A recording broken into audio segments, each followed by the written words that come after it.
all, I'm Colette from Witchways, and today I'm doing number 3 in the Yule video challenge on YouTube, and that is reflecting on my last year of practice. So I think I want to start by just sharing that I've been a witch for over 40 years and have practiced in a whole variety of ways, and for me change kind of comes slowly over time, and so I tend to see things more in a 4 or 5 year arc in terms of the way changes go in my life rather than from year to year.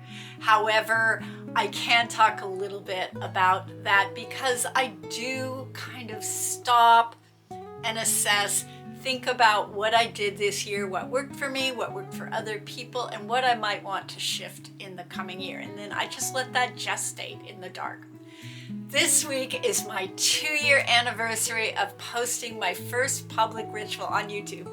Yay! I'm really excited about it, and I've really missed posting in the last few weeks. I think that doing YouTube videos has really influenced me. I think that in the past I really focused a lot of my magic on sort of really big, large group rituals around the Sabbaths and working on long-term spells, and my personal practice looked more about sunrise, sunset, appreciating the wild, being in the wild, offering gratitude to nature, doing not even very much moon magic, but some moon magic. And I still do a lot of that. But these days, I feel like over the last 2 years and working on Patreon, I am a lot more inclined to do quick, fast spells and charms that can come to fruition really quickly and that I can share with other people easily, with people that I don't know, and maybe of a variety of witchcraft traditions or different skill levels. And that's something that has influenced me because I feel like I always want to have a history of trying out the things that I do before I share them, to see if they work and to see how hard it is and to look for any unknown glitches. So that my day-to-day practice these days is moving more and more in the direction of spells and charms. So for those of you who are just beginning, I would say that you should remember that what you like to do magically will change over time, and that's okay. Be open. Look at a lot of different creators. Read about different kinds of magic because you never know what is going to shift and what will open up for you. Another really big change for me, that this was something that's happened in the last 2 years, is that my Anglo-Saxon and some of my farther northern European ancestors, but mostly my Germanic and Anglo-Saxon ancestors, have started to show up big time.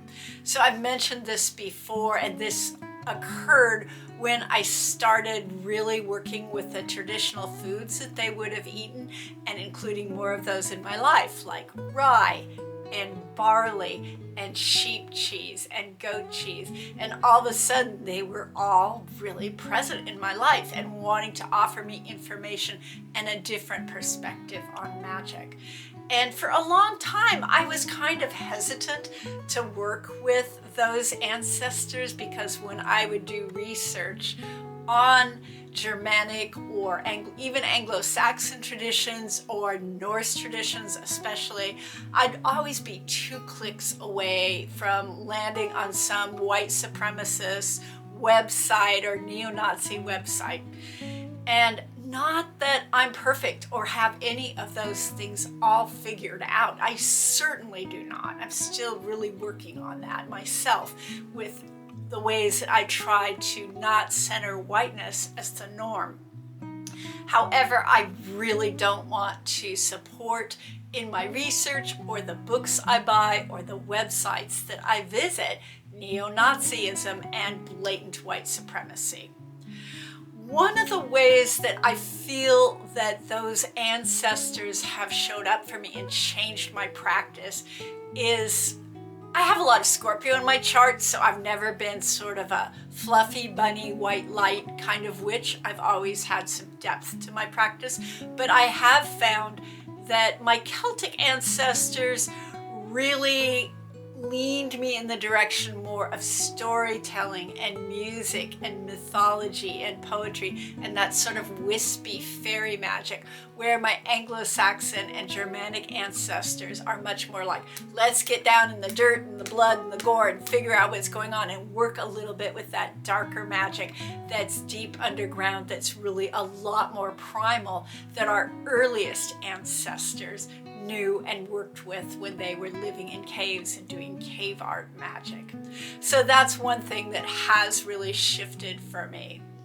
I would love to hear from any of you if this year has brought significant changes in the way that you practice magic, or different styles of magic, or even different creators that you want to give a shout out to at this time of year that have really influenced your content. So I hope all of you are enjoying this winter so far, and stay safe and be well.